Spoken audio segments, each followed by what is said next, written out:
Malaysia में हारा नहीं था तेजस फाइटर जेट, हराया गया था। मलेशिया में तेजस के पैर पड़ते ही क्यों हिल गए थे अरब देश। साउथ कोरियन T-50 से कहीं ज्यादा आगे है भारत के तेजस की तकनीक। फिर क्यों मलेशिया ने भारतीय तेजस को कर दिया रिजेक्ट। मलेशिया में तेजस के साथ जो हुआ उसके खुलासे ने उड़ाए होश। दोस्तों, भारतीय तकनीक के तिली से जिस तेजस फाइटर जेट को दुनिया की सबसे बड़ी महाशक्ति अमेरिका खरीदने को बेताब है, अर्जेंटीना, मिस्र और कोलंबिया जिसके दीवाने हुए पड़े हैं। एक भी दिन नहीं बीतता है कि तेजस का एक नया कस्टमर भारत की चौखट पर दस्तक दे रहा है, जिसकी खासियतें जानकर दुनिया भर के 1 दर्जन देश भारत से ये विमान खरीदने को बेताब हैं। वो फाइटर जेट आखिर मलेशिया में कैसे रिजेक्ट हो गया? क्यों मलेशिया की सरकार ने इस जेट से बहुत ही कमतर और आउटडेटेड तकनीक वाले साउथ कोरियन फाइटर जेट को चुन लिया? ये बात किसी को भी हजम नहीं हो रही, लेकिन अब इसका जवाब सबके सामने आ चुका है। दोस्तों, ये बात मैं आपको इस वीडियो में बताने वाला हूं, लिहाजा मेरे साथ बने रहिए। दोस्तों, किसी को भी यकीन नहीं था कि भारत इतना खतरनाक फाइटर जेट बना लेगा जिसके आगे खुद को हथियारों का शहंशाह समझने वाले देश भी पानी भरने लगेंगे। ये किसी ने सोचा भी नहीं था। इसकी ताकत, इसके फीचर्स और 55,000 फीट से ज्यादा हाइट से टारगेट पर सटीक हमलों जैसी करामातों ने चीन से लेकर रूस, जापान और फ्रांस से लेकर अमेरिका तक के कान ठंडे कर दिए। हाल ही में भारत और फ्रांस की एयरफोर्स के बीच जोधपुर में एक्सरसाइज हुई थी। दोस्तों, आप यकीन नहीं करेंगे ये जानकर कि इस युद्धाभ्यास में जिस तरह से भारत के तेजस ने भाग लिया और जिस तरह की कलाबाजियों को तेजस ने अंजाम दिया, उसको देखकर भारत को राफेल जैसे उन्नत हवाई लड़ाके देने वाला फ्रांस भी हैरान रह गया। और बताया ये जा रहा है कि फ्रांस भी भारत को इस हल्के लड़ाकू विमान का मेगा ऑर्डर दे सकता है। इतना नहीं, अमेरिका भी बेसब्र हो चुका है कि कब भारत उसके ऑर्डर दिए हुए तेजस विमानों की खेप को सौंपेगा। अब दूसरी तरफ देखिए, मलेशिया अपने एयरफोर्स के लिए 18 विमानों की जरूरत महसूस कर रहा था। मलेशियन एयरफोर्स के दिल में तेजस बस भी चुका था। सब कुछ फाइनल सा हो गया था, क्योंकि तेजस के आगे बाकी सारे प्रतिद्वंदी विमान फीके पड़ चुके थे। लेकिन ऐसा क्या हुआ कि मलेशिया ने भारतीय वायुसेना की फाइटर जेट तेजस को रिजेक्ट कर दिया और मलेशियन एयरफोर्स ने अब साउथ कोरिया की T-50 गोल्डन ईगल को सेलेक्ट कर लिया, जबकि भारत का तेजस विमान उससे फार फार बेटर था। वास्तव में ये भारत के लिए एक बड़ा झटका था। लेकिन दोस्तों, ऐसा क्यों हुआ, कैसे हुआ और इसका खुलासा जब हुआ है तो वो भारत के होश उड़ा रहा है, क्योंकि तेजस विमान के आते ही पश्चिमी देशों से लेकर के अरब देश भारत के खिलाफ साजिशों पर उतर आए थे। भारत के तेजस फाइटर जेट की ताकत के आगे जब इनकी नहीं चली तो उन्होंने मलेशिया के साथ एक बड़ा गेम कर दिया और उसका शिकार हो गया भारत का तेजस विमान। तो चलिए दोस्तों, इसके बारे में, इसकी इनसाइड स्टोरी में आपको बताता हूं। मलेशिया में भारत के तेजस के साथ हो गया खेल। अरब देश भारत के तेजस से क्यों खा रहे हैं खौफ?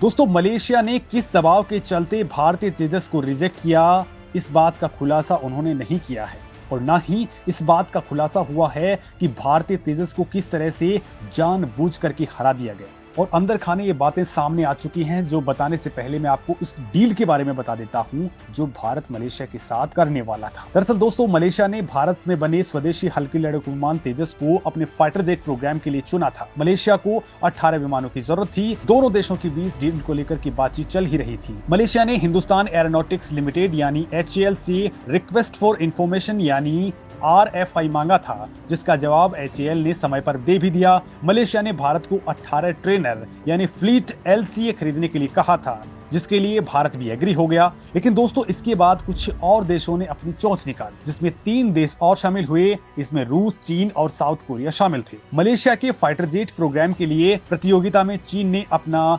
JF-17, साउथ कोरिया ने FA-50 और रूस ने MiG-35 और Yak-130 प्लेन्स को रखा। यानी दोस्तों, अब इन 4 देशों के बीच अपने विमानों को लेकर के टक्कर होने वाली थी। मलेशिया में चारों देशों के बीच तेजस, JF-17, FA-50, MiG-35 और Yak-130 के बीच में जबरदस्त एयर कंपटीशन हुआ। लेकिन तेजस इन सबको पछाड़कर मलेशिया की पहली पसंद बन गया। और दोस्तों, मलेशिया ने भारत को तुरंत ही 18 विमान देने के लिए ऑर्डर भी दे डाला। लेकिन दोस्तों, इसके बाद कुछ दिन बीतने के बाद में मलेशिया का जवाब आता है कि उसने भारत के तेजस को रिजेक्ट कर दिया है और साउथ कोरिया की T-50 गोल्डन ईगल को सेलेक्ट कर लिया, जो तेजस के आगे हार चुका था, जिसने एक तरह से तेजस के सामने सरेंडर कर दिया था। लेकिन अब मलेशिया ने यह डील रद्द कर दी, जिसमें भारत मलेशिया को MRO यानी मेंटेनेंस, रिपेयर और ओवरऑल का ऑफर भी दे रहा था। यानी कि इस डील से अलग मलेशिया के लिए भारत ये करने वाला था, और वो भी उसके ही देश यानी मलेशिया में।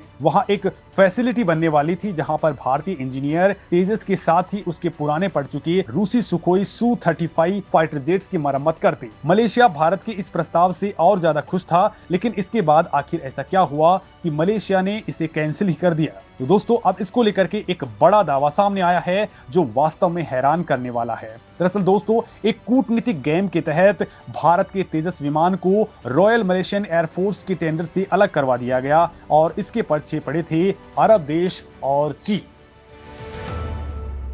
पश्चिमी देशों के दबाव के आगे झुका मलेशिया, तेजस के बजाय इस कारण चुना T-50 विमान। दोस्तों, रॉयल मलेशियन एयरफोर्स के टेंडर में भारत का तेजस केवल हारा नहीं है, बल्कि उसे एक तरीके से हरा दिया गया, क्योंकि खुद मलेशिया ने इस बात का खुलासा किया है कि भारत का तेजस MQ-1 अपने सभी प्रतिद्वंदी देशों के विमानों से कहीं ज्यादा बेहतर था। लेकिन फिर भी तेजस MQ-1 को नहीं चुना गया और साउथ कोरिया के T-50 golden eagle fighter jets को चुन लिया गया। दरअसल दोस्तों, खुद मलेशियाई मीडिया रिपोर्ट्स में यह खुलासा हुआ है कि भारत का तेजस MQ-1 और साउथ कोरिया का T-50 फाइटर जेट मलेशियन वायुसेना के टेंडर में मुख्य दावेदार थे। लेकिन राजनीति को दरकिनार करते हुए अगर सस्ते और तकनीकी क्षमताओं के आधार पर फाइटर जेट्स को चुना जाता, तो भारत का तेजस MQ-1 बड़ी आसानी से साउथ कोरिया की फाइटर जेट को पीछे छोड़कर टेंडर हासिल कर लेता। लेकिन मलेशिया की रक्षा मंत्रालय ने इस बात का हवाला दिया, अच्छी रेपुटेशन की वजह से, यानी अच्छी प्रतिष्ठा की वजह से और उत्पादन क्षमता ज्यादा होने की वजह से ही मलेशिया के रक्षा मंत्रालय ने साउथ कोरिया के फाइटर जेट्स को चुना है। यानी दोस्तों, कहने का मतलब ये है कि मलेशिया को ये कहा गया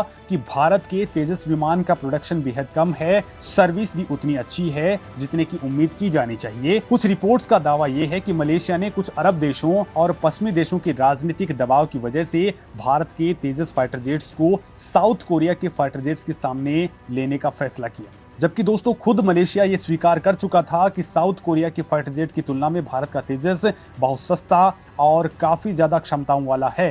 हालांकि दोस्तों, इसमें एक एंगल चीन का भी आता है, क्योंकि चीन का JF-17 विमान इसमें धड़ाम हो चुका था, और अगर भारत का तेजस पहले ही झटके में मलेशिया में सेलेक्ट हो जाता, तो इससे चीन के विमानों पर और उसकी एक्सपोर्ट क्षमता पर बहुत बड़ा प्रभाव पड़ता। लिहाजा उसने अरब देशों से साथ मिलकर के इस बड़े गेम को अंजाम दिया है। हालांकि दोस्तों, एक बड़ा सच ये भी है कि भारत के तेजस विमान की उत्पादन क्षमता आज की डेट में थोड़ी कम है। अब दोस्तों, ऐसे कहा जाए तो खुद मलेशिया की रिपोर्ट्स में साफ हो गया है कि भारत का तेजस मलेशियाई वायुसेना के टेंडर को हासिल नहीं कर पाया। इसका मतलब ये नहीं है कि भारत का तेजस साउथ कोरिया के फाइटर जेट्स के सामने हार गया है, क्योंकि मलेशिया ही नहीं बल्कि अर्जेंटीना भी इस बात को स्वीकार कर चुके हैं। वही अमेरिका और मिस्र भी इस बात को मानते हैं कि भारत का तेजस तकनीक और क्षमता के मामले में साउथ कोरिया ही नहीं बल्कि चीन के फाइटर जेट से भी कहीं आगे है। हालांकि ये बात थोड़ी सी ठीक है कि भारत का प्रोडक्शन बेहद कम रहा हुआ है, लेकिन आज की डेट में भारत की रफ्तार बहुत ज्यादा बढ़ चुकी है। भारत मास लेवल पर तेजस का प्रोडक्शन कर रहा है। हालांकि दोस्तों, यही वजह है कि पश्चिमी देश अभी से ही परेशान हैं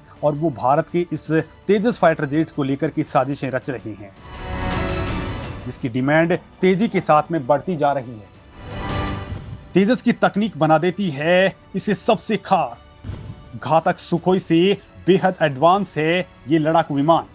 दोस्तों, इस वक्त दुनिया के 1 दर्जन से ज्यादा देश तेजस को किसी भी कीमत पर हासिल करना चाहते हैं, लेकिन तेजस में ऐसा क्या है कि दुनिया इसकी दीवानी हो गई है? इसकी डिमांड लगातार क्यों बढ़ रही है? तो दोस्तों, तेजस विमान एक साथ 9 तरह के हथियारों से फायर करने में सक्षम है। इसका सीक्रेट एल्गोरिदम कुछ इस प्रकार का है कि इसे देखकर दुनिया हैरान परेशान है। दोस्तों, इस फाइटर जेट पर एंटी शिप मिसाइल, बम और रॉकेट लगाए जा सकते हैं। इसकी सबसे बड़ी खूबी यह है कि ये विमान हवा, जमीन और पानी पर अपने करतब दिखाने में सक्षम है। ये लड़ाकू विमान हवा से हवा में, हवा से जमीन पर, हवा से पानी पर मिसाइलें दागने में सक्षम है। बड़ी बात तो यह है कि तेजस विमान केवल 460 मीटर के रनवे पर उड़ान भरने में सक्षम है। इस तरह ये नौसेना के किसी भी विमान वाहक पोत से टेक ऑफ और लैंडिंग कर सकता है। कम ऊंचाई पर भी ये विमान उड़ान भरकर शत्रु सेना पर हमला कर सकता है। इसके अलावा ये विमान लेजर गाइडेड हथियारों से हमला कर सकता है। इसकी खास बात है कि ये जेमर प्रोटेक्शन तकनीक से लैस है, लिहाजा दुश्मन की आंखों में धूल झोंकने में सक्षम है। दोस्तों, तेजस दूर से ही दुश्मन की विमानों पर निशाना साध सकता है। अपनी अत्याधुनिक सिस्टम के कारण युद्ध के मैदान में ये दुश्मन के रडार को चकमा दे सकता है। ये विमान उतने ही हथियार और मिसाइलें लेकर के उड़ सकता है जितना इससे कहीं ज्यादा वजन वाला सुखोई 35 जैसा विमान लेकर के जा सकता है। दोस्तों, तेजस विमान की सबसे बड़ी खूबी इसकी स्पीड है। ये 52,000 फीट से ज्यादा ऊंचाई तक ध्वनि की गति यानी मैक 1.6 से 1.8 तक की तेजी से उड़ सकता है। हल्के होने के कारण तेजस की गति बेजोड़ है। तेजस में नई तकनीक का इस्तेमाल किया गया है। खास बात यह है कि हवा में ईंधन भर सकता है और जंग में दोबारा तैयार हो सकता है। तेजस अपने कॉम्पिटिटर विमानों से कई मामलों में बहुत ज्यादा उम्दा है। चीन का JF-17 फाइटर जेट तेजस से सस्ता पड़ता है, लेकिन वो तेजस MK-1A वेरिएंट की खासियतों के आगे कहीं नहीं टिकता। तो वहीं साउथ कोरिया के जेट से भारत का तेजस अत्याधुनिक और घातक फाइटर जेट है। और दोस्तों, यही वजह है कि दुनिया के तमाम देश इसको लेकर के लाइन लगा करके खड़े हैं।